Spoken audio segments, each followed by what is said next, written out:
To hide dog barking notification content on your lock screen in Samsung Galaxy S23 Ultra, swipe down the top of the screen and then tap setting icon. Scroll down the screen to find accessibility. Tap accessibility and then tap hearing enhancement.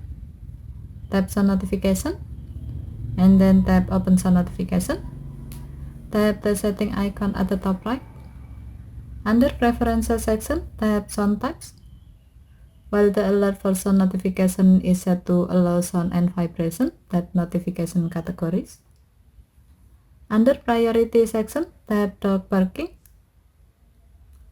While the alert for dog barking notification is set to alert, tap lock screen and then select hide content. By choosing this option, when sound notification feature is on and it detects dog barking, your phone will just show a notification on your lock screen to tell you that you have the notification from the sound notification.